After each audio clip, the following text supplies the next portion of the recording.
Lesson 5, Learning to Read. Your eyes never see enough. Do you remember what I said in Lesson 2 about there being 2 ways of listening? Well, there are also 2 ways of reading. The first way of reading is what we all normally do, just reading while trying to get the general picture of the text without paying attention to details. This is called passive reading. The second way of reading is what we normally never do. That is to pay a lot of attention to all the details. This is called active reading. In this lesson, I will walk you through the steps to do active reading using your bilingual audiobook. Please go to chapter 2 of your audiobook now. Let's start reading chapter 2. Lord Henry's influence. The only way to get rid of temptation is to yield to it. When they entered, they saw Dorian Gray. He was sitting at the piano, with his back to them, turning the pages of a score. "You must lend it to me, Basil," he exclaimed. "I want to learn to play. It's charming." "That depends on how you pose today, Dorian." "I'm tired of posing," replied the young man, turning round on the piano stool. Seeing Lord Henry, he blushed. "Excuse me, Basil, but I didn't know there was someone else with you." As you'll see in the course material, I have highlighted some words. Think of the highlighted words as the places where your eyes are going to pay the most attention. First, the title of the chapter, Lord Henry's influence. By paying attention to the title, you'll have at first glance a pretty good idea of what the chapter is going to be about. Then, the first sentence. The only way to get rid of temptation is to yield to it. La única manera de vencer a la tentación es caer en ella. The audio of this sentence is not included in the audiobook, but we'll use it as an example of how to learn new vocabulary and structures using free resources available on the internet. Let's suppose you don't know the meaning of the word yield. First, look up the meaning of the verb to yield to in the dictionary. You'll see it has many meanings. Therefore, I have listed 3 of the most important meanings in lesson 5. First, yield, ceder el paso. Example, you must yield at this intersection to let other traffic pass. 2. Yield, ceder. Example, he yielded to the pressure of the others and changed the channel. 3. Yield, interés rédito. Example, the yield on these bonds is 3%. Here we have a surprise. The word yield means ceda el paso, so it is a traffic sign. Knowing this, you can visualize the word very easily just by imagining a yield sign. Can you imagine yourself driving a car and seeing a yield sign at a crossing? This is perfect. When you can see the word, the situation, and you learn the sound, you'll never forget the word anymore. But before we go any further, let's check the sound. Check the site How They Say to do this. It sounds something like yield. Remember, the pronunciation of yield is not chill, like in Spanish. The Y is an E sound, like in the word yellow in Spanish. Now, let's see the phonetics of the whole sentence. Remember, you can use the site lingorado.com to get the phonetics of phrases. You can hear the sound of the whole sentence using Google Translator. If you don't know any phonetics, you can create an approximate pronunciation by listening to the sentence many times and checking the phonetics. Remember, approximate pronunciation is best done right after listening to the sentence and checking the phonetics. If you do this, you'll get a sentence like the one that you can see in your course materials that will help you to remember better. Now, repeat this sentence aloud several times. The only way to get rid of temptation is to yield to it. The only way to get rid of temptation is to yield to it. The only way to get rid of temptation is to yield to it. We'll continue doing the same with the following sentences. Now, next sentence. He was sitting at the piano. Now, what is important about this sentence? To remember the preposition at next to the piano. Now, why is it important? Because if you don't remember it, you'll probably make a mistake next time you have to use the expression. It is not in or on the piano. It is at the piano. Remember now, at the piano. Try to visualize the situation. A young man called Dorian Gray sitting at the piano. Now, let's elaborate a bit more on this use of the preposition at. If you click on the dictionary that's embedded in your audiobook, you'll get many uses of the preposition at. You can't remember all of them, so just try to remember at the piano. Now repeat aloud. A young man called Dorian Gray sitting at the piano. A young man called Dorian Gray sitting at the piano.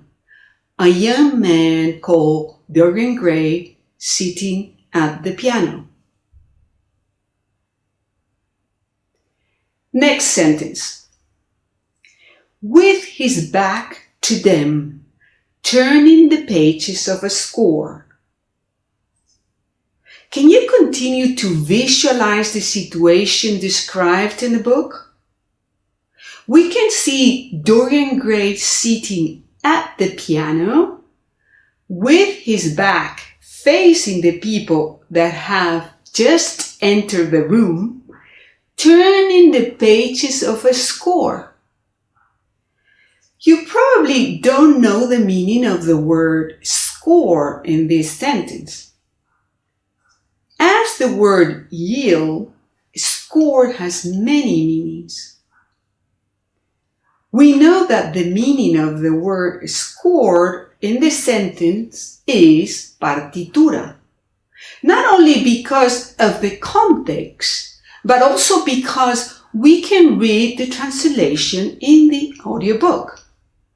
However, it's always good to work a little bit more with each word in order to learn more. In this case, we can use the embedded dictionary to see more meanings of the word score. Click on a score and you'll see. 1. Score. Game, sport, points. Marcador, tanteo. 2. Score, performance, UK. Calificación, nota. 3. Score, musical, soundtrack, partitura, música. Apart from partitura, try to remember at least 2 more meanings of the word score. For instance, score, marcar un gol, puntuación.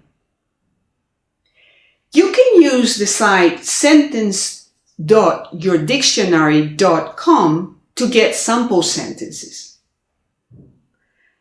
And also the site reference.com as well as Lingui. One tip. Try to remember the meaning of the word with simple sentences, since they are easier to memorize. Of all the sentences I have seen, I have chosen 2 that I believe will help you to remember additional meanings of the word score. When the English have scored a goal, they think nothing more remains to be done. Cuando los ingleses han marcado un gol, piensan que no queda más por hacer. Another example. Daniel will need a score of more than 95. Daniel necesitará una puntuación de más de 95. Repeat the sentence of the audiobook aloud to remember it. With his back to them, turning the pages of a score. With his back to them, turning the pages of a score. With his back to them, turning the pages of a score. Now let's see another sentence. You must lend it to me, Basil. Debes prestármela, Basil. Notice the imperative structure. You must lend it to me. You, subject. Must, modal verb. Deber, lend it. Verb, lend plus it. Préstamela. Notice it goes after the verb lend. To me, object. A mí. Can you think of any other similar structures? Here you have a few. Give it to me. Dámela. Send it to me. Envíamela. Say it to me. Dímelo. Read it to me. Léemelo. Repeat the sentence of the audiobook aloud to remember it. You must lend it to me. You must lend it to me. You must lend it to me. You must lend it to me. Next sentence. That depends on how you post today, Dorian. In this case, I want you to remember the structure depends on, as many students keep saying depend of. The word depend ends in S, and the preposition that follows is not of, but on. Let's look at it carefully and repeat it aloud many times.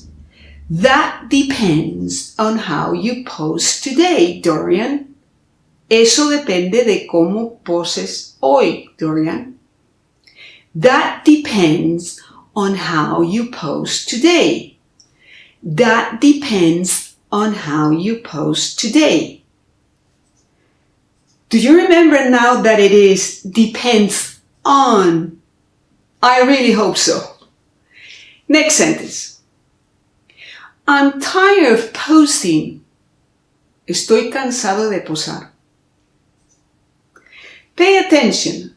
After the preposition of, the verb that follows goes in the ing form. Rule. Verbs that follow prepositions go in the ing form. Let's see some more examples of the same structure. I'm tired of doing this. I'm tired of coming here. I'm tired of writing. Now, repeat the sentence a couple of more times so that you remember this structure. I'm tired of posing. I am tired of posing. I am tired of posing. Next sentence. Turning round on the piano stool. Girándose sobre el taburete del piano. Imagine the situation and say it aloud using the phonetics and the approximate pronunciation. Turning round on the piano stool. You probably already knew that expression, turning round, but not on the piano stool. Now visualize the word stool, pronounced stool. Remember, it is not in, but rather on the piano stool. Repeat aloud. Turning round on the piano stool. Turning round on the piano stool. Turning round on the piano stool. Next sentence. Seeing Lord Henry, he blushed. Al ver a Lord Henry, se ruborizó. Think of the ing form, seeing, translated into Spanish as a verb in the infinitive, in this case, al ver. Other examples of the same structure. Driving the car, he relaxed. Watching the film, she sighed. Finally, the verb blush, which means sonrojarse. Women probably remember seeing this word on some of their makeup because this word as a noun means colorete. Please click the word blush on the embedded dictionary. Now learn its sound. It's not pronounced with the Spanish U, but rather as blush. Remember, la A del tonto. We talked about it in lesson 3. In the past tense, you should add a D, so the sound is blushed. Try to visualize a young man with red cheeks and repeat the whole sentence aloud. Seeing Lord Henry, he blushed. Seeing Lord Henry, he blushed. Seeing Lord Henry, he blushed. Can you see now how you can learn much more by doing active reading in just a few paragraphs? It's really amazing. Of course, you can't do active reading all the time because it's very time consuming. My advice is that you try to do it as often as possible, as it is a wonderful tool which allows you to increase your level.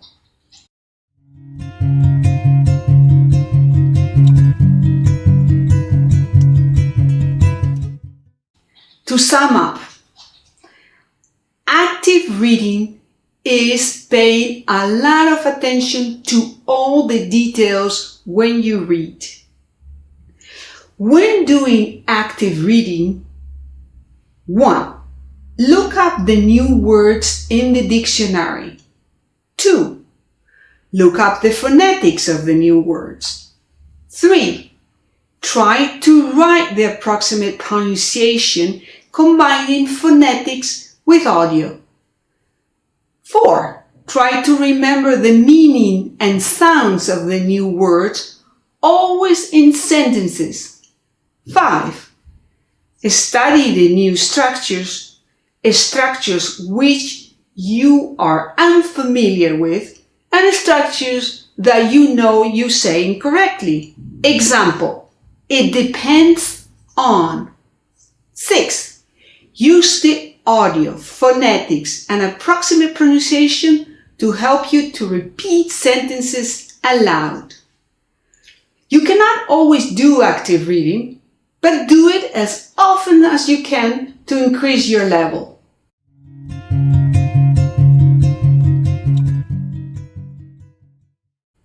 Homework. Continue doing active reading with the rest of Chapter 2. Remember, the more you work on the words, structures, meanings, and sounds, the more you'll learn and increase your level.